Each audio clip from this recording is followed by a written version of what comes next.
Muito bem, o presidente Jair Bolsonaro sancionou nesta quinta-feira o projeto de lei do abuso de autoridade aprovado no mês passado pelo Legislativo. A iniciativa, publicada no Diário Oficial da União, teve 19 dispositivos vetados, entre artigos e parágrafos, como a restrição ao uso de algemas.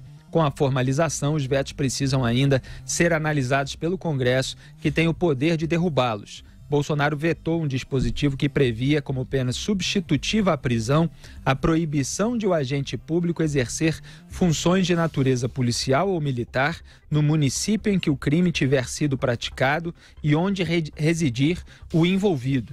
Repito, ele vetou um dispositivo que previa a proibição de o agente público exercer funções de natureza policial ou militar no município em que o crime tiver sido praticado e onde residir o envolvido. A justificativa, é que isso fere o princípio constitucional da isonomia, podendo, inclusive, prejudicar as forças de segurança de determinada localidade.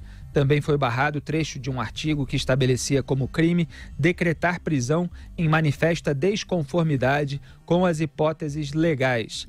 O dispositivo também estabelecia como infração a situação em que a autoridade, dentro de prazo razoável, não concedesse habeas corpus, não relaxasse prisão manifestamente ilegal ou não substituísse a detenção preventiva por medida cautelar diversa quando a lei assim o exigir. Outro artigo integralmente vetado foi o de número 11, que tinha por objetivo criminalizar o agente que executasse a prisão ou busca e apreensão de pessoa que não esteja em situação de flagrante delito ou sem ordem escrita de autoridade judicial. Nas razões do veto, Bolsonaro argumentou que esses itens também geravam insegurança jurídica. Um outro inciso vetado definia como crime o constrangimento do preso pela autoridade mediante violência ou grave ameaça a produzir prova contra si mesmo ou contra terceiro. Tem vários itens aqui, como eram 36, por aí, o número de itens aí dessa lei de abuso de autoridade, a gente vai ter de ir aos poucos analisando, porque essa decisão saiu agora há pouco, não deu tempo de investigar todas as minúcias e fica difícil passar aqui todos os casos para vocês. Mas tem vários aqui, inclusive, nessa pauta que eu li, que são itens que eu critiquei aqui nesse programa e os meus colegas também. A questão da prisão preventiva, que foi um recurso utilizado muito pela Lava Jato. Marcelo Odebrecht ficou em prisão preventiva durante muito tempo, depois abriu a boca, ele que não queria falar, ele que dizia que caguetar era algo que ele nem ensinava para as filhas, ainda que soubesse, não falaria, né, como se não tivesse nada para falar. Então, havia ali tentativas de intimidar o juiz que decretasse uma prisão preventiva e tentativas de fazer com que ele relaxasse essa prisão, e nesse ponto parece que houve uma alteração bastante relevante. Agora, ele indica mais números do que o Sérgio Moro havia indicado para veto, mas isso não quer dizer que ele indicou todos os itens que foram criticados, tanto pelo Sérgio Moro quanto por outros órgãos envolvidos aí com as questões criminais no Brasil. Então a gente vai tentar fazer um filtro aos poucos nesse programa. Augusto Nunes. Como você observou, Felipe, a gente não teve tempo ainda de analisar em profundidade aí o que foi vetado e o que permaneceu.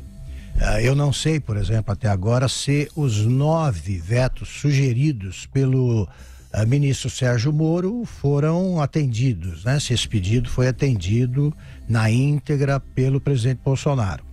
Esses artigos aqui vetados tinham mesmo de cair fora de qualquer texto que se pretenda sério, né? Vou dar um exemplo aqui. Também foi barrado trecho de um artigo que estabelecia como crime decretar prisão em manifesta desconformidade com as hipóteses legais.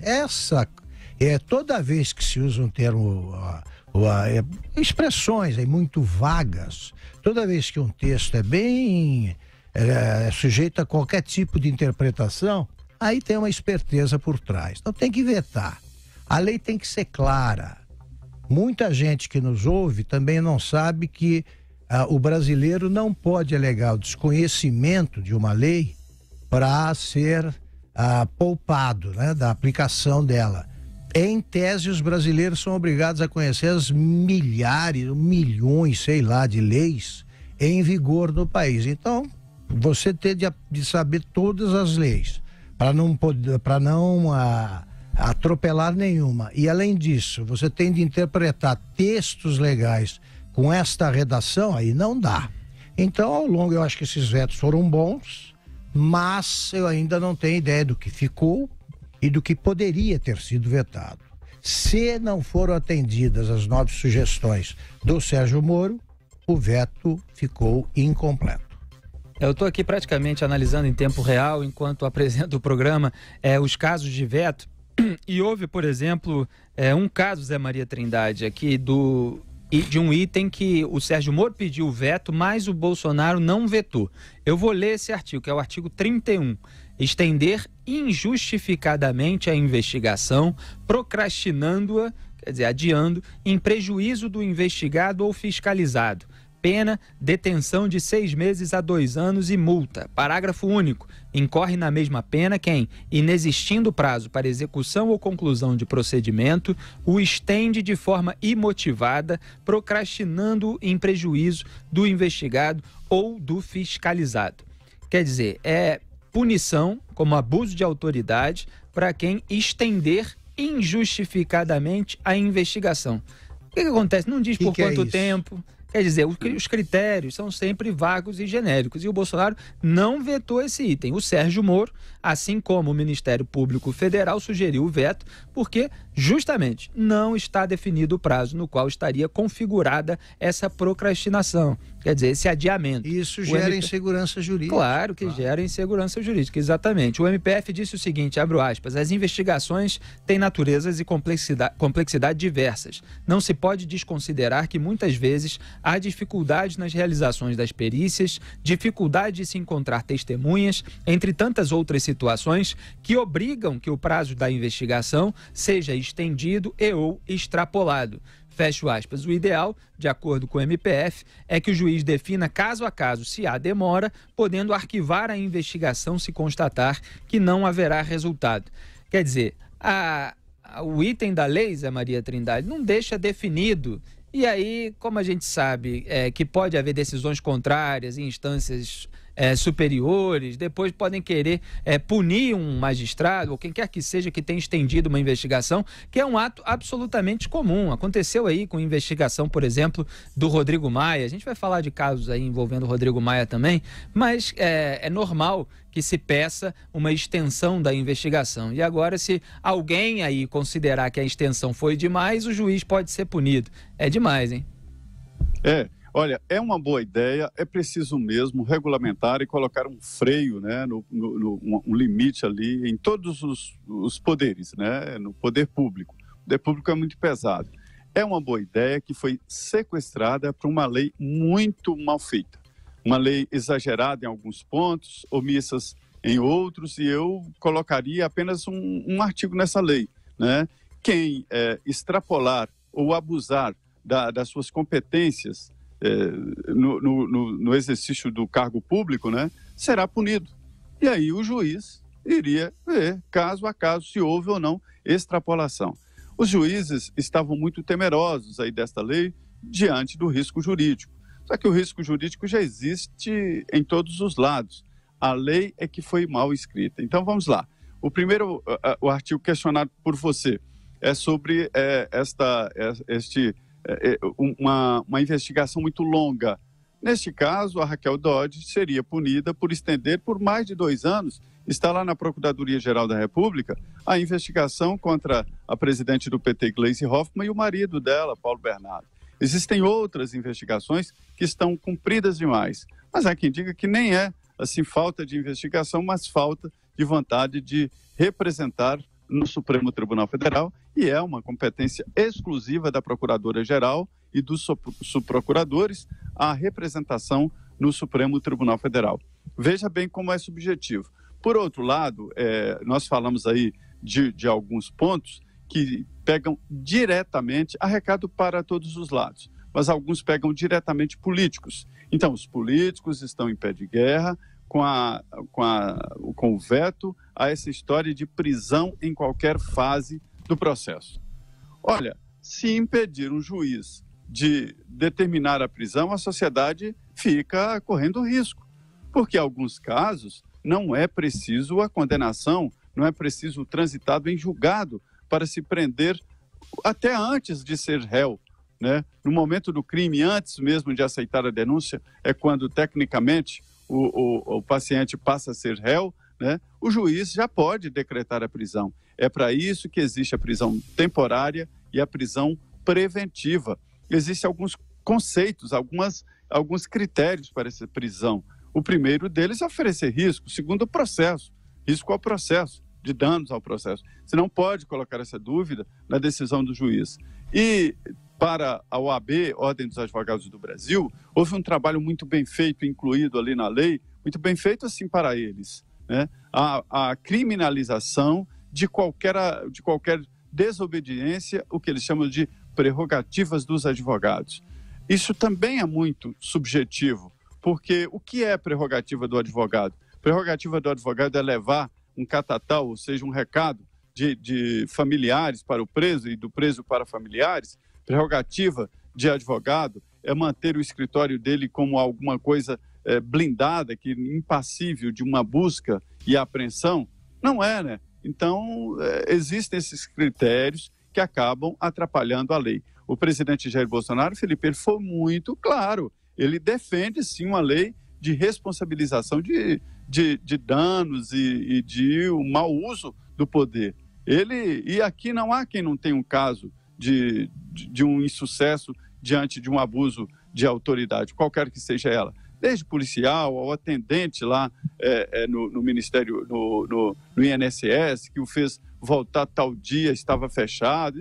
Isso tudo é muito abuso. Mas isso tem que ser analisado caso a caso. São muitos artigos. Não é possível uma lei tolher tanto o trabalho do policial, do integrante do Ministério Público e do juiz. Então, assim, é um assunto que passa agora a ser discutido no Congresso Nacional. A polêmica mudou de lado aqui na Praça dos Três Poderes. Legal. Teve um trecho também que foi vetado, eu estou vendo aqui. O trecho punia o agente que prosseguir com o interrogatório de pessoa que tenha decidido exercer o direito ao silêncio ou de pessoa que tenha optado por ser assistida por advogado ou defensor público sem a presença de seu patrono. Se eu estou entendendo bem isso aqui, Zé Maria e Augusto Nunes, a lei de abuso de autoridade estava querendo punir um agente que prosseguisse com o interrogatório de uma pessoa que escolheu ficar em silêncio. Quer dizer, a pessoa escolhe ficar em silêncio, mas você continua lá fazendo as perguntas, claro. Porque o que acontece é que muito político que escolhe ficar em silêncio em interrogatório, ele não quer que o vídeo seja divulgado, que a transcrição do interrogatório seja divulgada, porque se o agente continua a fazer as perguntas embutem suspeitas que pairam sobre o político. Claro. Então, eu consigo compreender, se eu estou entendendo bem, a intenção dos parlamentares investigados ou daqueles que têm rabo preso, que têm receio de serem enquadrados. Eu estou conseguindo entender. A intenção é de que os interrogatórios não corram quando eles escolham o silêncio. Eles não querem que seja divulgado nada que seja suspeito a respeito deles. E eu falo isso, Augusto, porque tem outros trechos da lei de abuso de autoridade que visavam justamente proteger a imagem do político que está sob investigação, como o uso de algema. Existe todo esse receio porque eles não gostam de ser fotografados ou filmados de algema, porque aí o adversário político pode usar na próxima eleição. Quer dizer, existia a punição até para quem permitisse que fossem gravadas imagens do sujeito sendo preso. Aí eu até levantei a questão aqui nesse programa, mas se alguém sobe num telhado e tal, filma, o agente que está lá responsável, ele vai ser punido porque alguém subiu no telhado e filmou e vazou essa imagem? Quer dizer, o texto é absolutamente vago, abstrato e visa não arranhar a imagem dos políticos que, mesmo se tiverem algum problema com a lei, não querem que haja qualquer foto, qualquer vídeo para que seja usado pelos seus adversários. Mas interessante é que eles não têm vergonha de roubar, né? Fazer as lambanças que fazem, então eles só não querem ser fotografados. Exato. É uma coisa impressionante, quer dizer, como se a algema é a prova de culpa, caracteriza, né, o envolvimento real deles. Todo mundo sabe que são ladrões aí, a algema é só um adereço, não tem problema nenhum. E, aliás, impede, ajuda, né, a preservar a segurança física do preso, ao contrário da lenda. Agora, deveriam usar isso. Eles também devem ficar com vergonha de ser fotografados com a tornozeleira eletrônica. Não do que eles fizeram para justificar a colocação da tornozeleira eletrônica. À medida em que eu escutava o que vocês observaram e que vocês leram, eu ia me convencendo do que agora, para mim, é uma certeza. Essa lei foi redigida de ponta a ponta por pessoas que estavam olhando para a Lava Jato. Ela foi feita sob medida para a Lava Jato, para preservar os alvos da Lava Jato e para impedir que a Lava Jato continue operando com a imensa eficácia demonstrada até agora. Então, para mim, está claríssimo agora, sobretudo, era uma desconfiança, uma suspeita muito forte. Agora é certeza. Deveria ter vetado na íntegra, sim, para começar do zero. Porque é uma lei Frankenstein, era toda torta e cheia de trechos vagos para serem interpretados pelos ministros do Supremo, que é um perigo. Eles é que vão acabar interpretando esse negócio aí. E é um absurdo fazer isso. O Bolsonaro deveria não só ter atendido a todas as sugestões, ele deveria ter feito mais que atender às sugestões do Moro. Deveria ter vetado na íntegra para que começasse o trabalho sério que não houve para a confecção dessa lei. Eu já registrei pelo menos só Zé Maria dar algumas informações aqui, pelo menos um item que foi pedido veto pelo Sérgio Moro, e que eu concordo com o veto que o Bolsonaro acabou não dando. Eu concordo com aquele pedido de veto feito pelo Sérgio Moro e lamento que o Bolsonaro não tenha vetado esse item também. Mas é claro que o Bolsonaro vetou vários itens que eram absurdos e a gente está lendo alguns aqui. Então, nesse ponto, ele fez o certo e fez até mais do que as pessoas estavam achando que ele poderia fazer. Ele vetou o item sobre a restrição do uso de algemas, que é outro caso desse de político não querer ter a imagem arranhada, no esculacho, né? E esse prende, mas no esculacho, exatamente. Mas esse uso de algemas era aquele que estava no suposto acordo que foi confessado pelo deputado relator da Lei de Abuso de Autoridade na Câmara, o Ricardo Barros, do PP. Ele disse que fez acordo com a liderança do governo para que houvesse o veto apenas do uso de algemas. Houve esse veto. Então, registro aqui, mas o Bolsonaro vetou vários outros itens. Inclusive, tem mais um que eu queria registrar, porque são muitos, não vai dar para a gente debater todos hoje. Tinha o artigo que estabelecia a pena de 6 meses a 2 anos de detenção para a autoridade que deixasse de se identificar ou que se identificasse falsamente durante a prisão ou interrogatório. Então, os políticos, e boa parcela, vocês sabem, são investigados, queriam obrigar os policiais a se identificarem com nome na hora de prender. E várias associações, procuradores, gente que está acostumada com investigação, falou que isso muitas vezes expõe o policial que está prendendo. Expõe a eventuais retaliações. Claro. E a gente sabe do poder que esse pessoal tem para depois cuidar para que possa acontecer alguma coisa até na carreira, o deslocamento, aí tem aquela ingerência política habitual na polícia, tudo isso pode acontecer. A gente viu aí as escutas telefônicas do Aécio Neves falando em dar inquérito para delegado amigo, etc. Então, isso já aconteceu aí no Brasil e eles estavam querendo então que o policial se identificasse para que soubessem qual é o nome deles. Posso dar só um exemplo? Claro. Não, e também evitaria aquele espetáculo dado pelo Garotinho numa prisão recente, acho que é a penúltima, foi preso 4 vezes, eu não me lembro qual delas, em que ele mostrou na prática o que para mim só era a grande imagem do Nelson Rodrigues, em que ele, para entrar no Camburão lá, ele teve arrancos de cachorro atropelado, né? Que é uma imagem muito precisa do Nelson Rodrigues, e o Garotinho teve isso.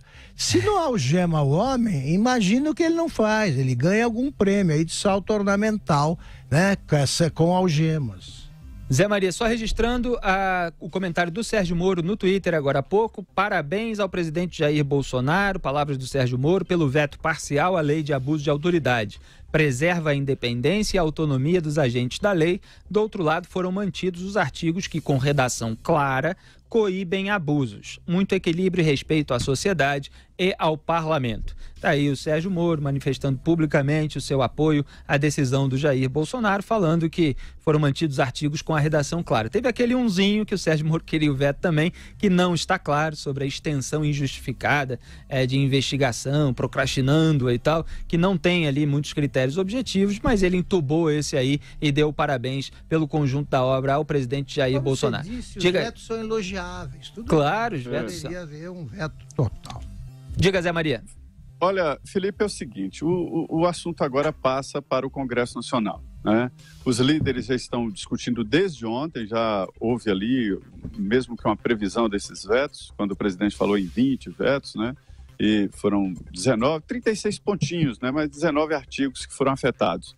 E aí os líderes já estão articulando ali e entenderam que o presidente Jair Bolsonaro bateu de frente mesmo com o Congresso Nacional. E há lá um entendimento de que o presidente Bolsonaro lavou as mãos, ou seja, vai até o veto. Veta e aí fica para o Congresso. Me disseram também que o presidente Jair Bolsonaro não tem força para mudar nada no Congresso Nacional, mas tem, pelo menos do PSL, dos partidos governistas ali, ele influencia sim, se ele defender a permanência ou não dos vetos. Mas a promessa é mesmo de distância. E mesmo no discurso, o presidente Jair Bolsonaro antecipou que agora a autonomia, né, para os deputados e senadores de votarem. É preciso maioria absoluta, é um quórum qualificado de 41 no Senado, que vota primeiro, e 257 na Câmara para manutenção ou não. E os políticos estão irritados com alguns pontos vetados, alguns pontos que eles consideram prioritários. Prioritários para eles, por exemplo, essa história de prisão em qualquer parte do processo, em qualquer tempo do processo. Sobre ficar em silêncio, a Constituição, ela garante que ninguém é obrigado a produzir provas contra si, né? Pronto, basta ficar em silêncio, no interrogatório, ficar em silêncio. E aí vem o legislador, né, nessa tentativa de constranger o poder público, constranger o judiciário, e coloca como crime insistir. Ora, tem que insistir. E, por outro lado, Felipe, também não poderia prosseguir com os depoimentos na área noturna, na parte noturna. Quer dizer, isso definir até horário em que se pode fazer uma pergunta a um preso é proteger demais o preso. Aí também já é demais. Então, o que eu digo, só um detalhe sobre isso que você está falando. Discutido, mas a lei não é boa.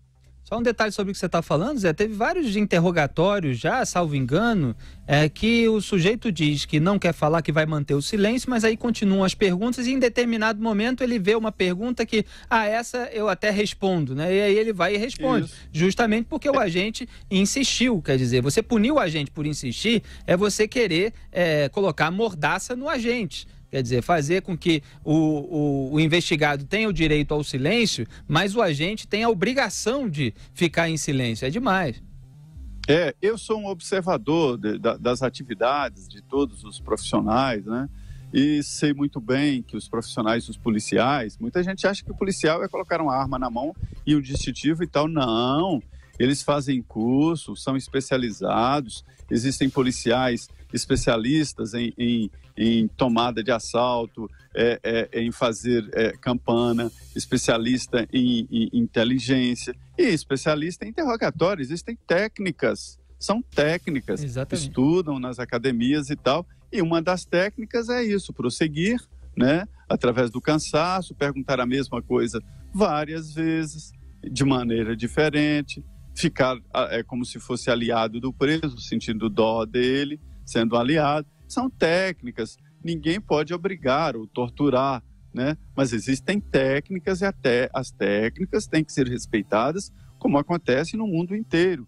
E impedir que o interrogatório se prolongue pela noite, isso aí é um absurdo. É uma tentativa mesmo de fazer com que a justiça não funcione. Então, Zé, só para deixar claro, agora vai ser preciso 41 senadores para derrubar o veto ou para manter o veto no Senado Federal. E é sobre cada item. Cada item é por escrito, colocado um documento nas mãos de cada um, né, e que ele vai marcando os vetos sim e não. O veto, primeiro no Senado, né, porque o Senado aí funcionou como autor do projeto, a Casa Revisora foi a Câmara, geralmente é o contrário. A naturalidade dos processos é a entrada pela Câmara, vota-se no Senado, né, depois do Senado, porque o Senado funcionaria como revisor e volta na Câmara se houver mudanças. E desta vez foi o contrário, Senado, Câmara, Senado. E aí a Câmara ficou como casa revisora. Então os vetos entram pelo Senado. Se 40 deputados votarem pela derrubada do veto, o veto é mantido. São necessários 41 votos para a derrubada do veto. É o tal quórum qualificado que de vez em quando eu cito aqui. Exatamente. E no Senado, 257. Não basta a maioria. 257 votos pela derrubada do veto. Isso não é fácil. É isso aí. Então tem que ter 41, quer dizer, tem que ter a maioria no Senado, porque são 81 senadores, então 40 é mais um, precisam votar contra o veto presidencial. Quer dizer, o Bolsonaro vetou e você tem que ter a maioria para justamente derrubar o veto. E aí a gente vai ver como é que vão se comportar os parlamentares, se eles vão ali se identificar na hora de exigir de volta a lei do suposto abuso de autoridade que eles tentaram emplacar. Agora, o que é engraçado aqui, Augusto Nunes, é o seguinte: eu gosto quando o tiro sai pela culatra.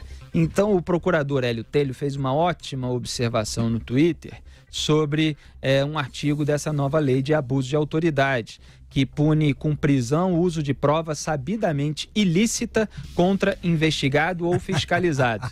A gente chegou a fazer uma piadinha nesse programa a respeito disso, mas o Hélio Telho trouxe aqui justamente um caso específico onde isso pode sair pela culatra. Abro aspas para ele. Sancionada a nova lei de abuso de autoridade, que passa a punir com prisão o uso de prova sabidamente ilícita contra investigado ou fiscalizado. Quer dizer, está sancionada. Em tese, a nova lei enquadrará conselheiros do CNMP, do Conselho Nacional do Ministério Público, que usarem as mensagens roubadas na Vaza Jato nos processos contra Deltan Dallagnol.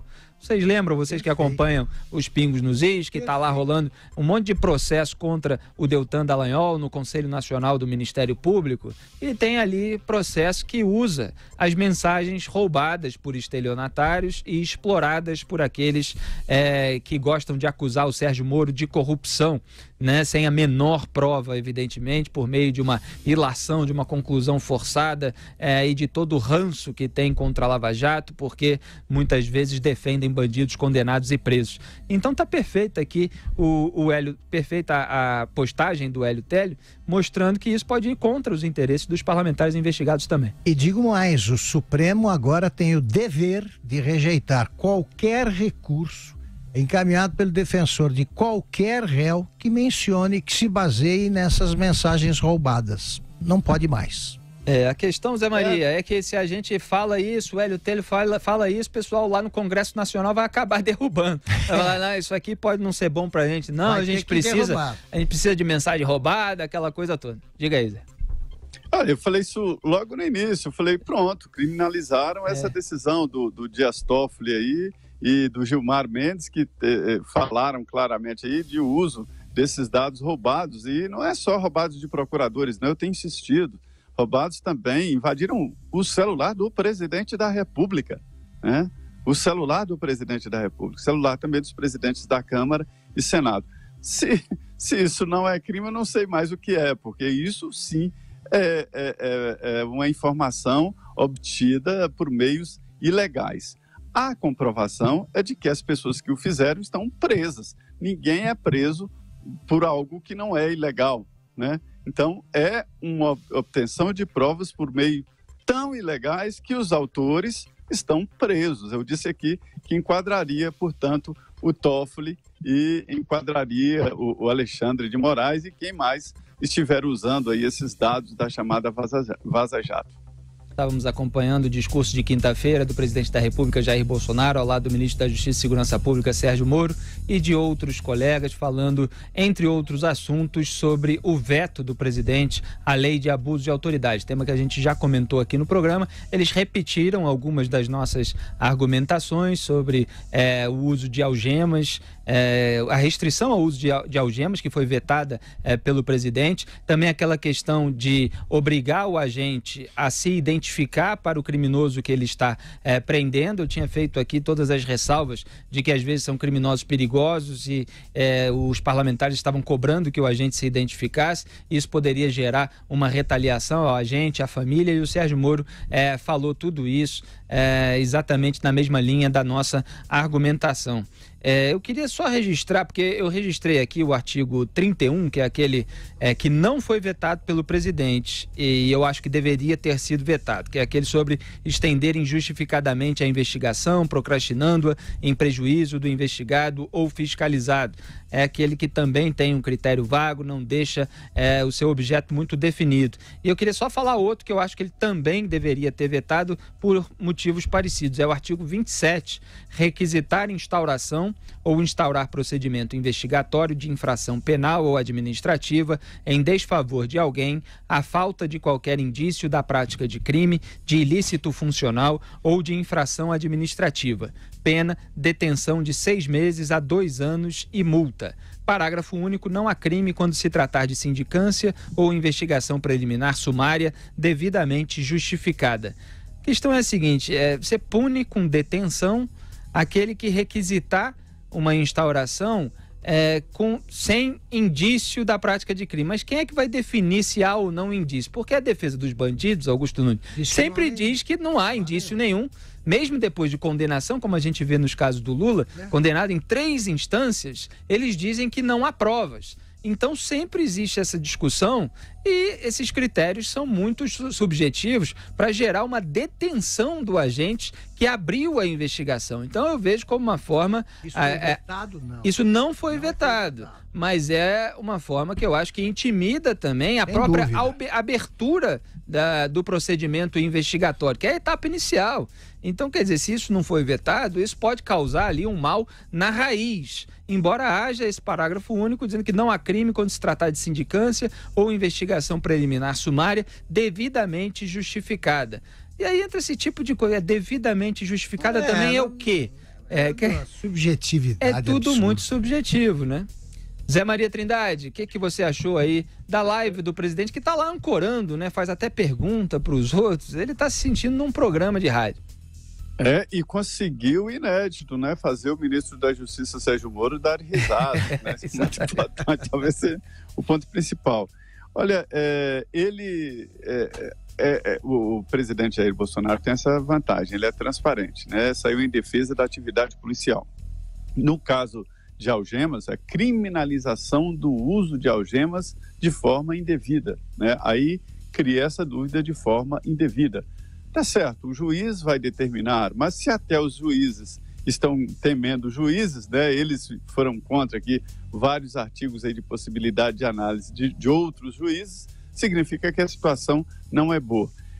Em qualquer país do mundo, o policial, que é um agente público, né? Ele fala em nome do Estado. Então, quando ele fala, não é fulano falando, é o Estado falando. Então, ele tem mesmo que ser imbuído de uma responsabilidade e de um poder também grande, né? Mas existem policiais corruptos ou policiais que não agem dentro da lei. Esses é que têm que ser punidos, esses é que têm que ser excluídos, mas dá força à polícia. Porque o que está acontecendo hoje, me disse o deputado Derrite, que é de São Paulo, né? É de que policiais estão com medo, estão temendo usar armas, enfim, agir por medo até de perder emprego, por medo de serem punidos, ou no mínimo um processo contra eles. E quem tem que pagar o advogado de defesa é o próprio policial. Casos em que os próprios policiais vendem patrimônio ou contraem empréstimo para pagar advogados, isso é muito sério. Então o presidente Jair Bolsonaro indicou nesse sentido. E, inicialmente, se tinha a ideia de que o presidente, olha, vetei e pronto. Não, ele está defendendo veto a veto, e esta é a novidade, viu? Importante. Exatamente, quer dizer, pediu até para os especialistas ali na mesa, Augusto Nunes, defender, argumentar em favor do veto. Vamos ver como é que os parlamentares vão se comportar. Perfeito.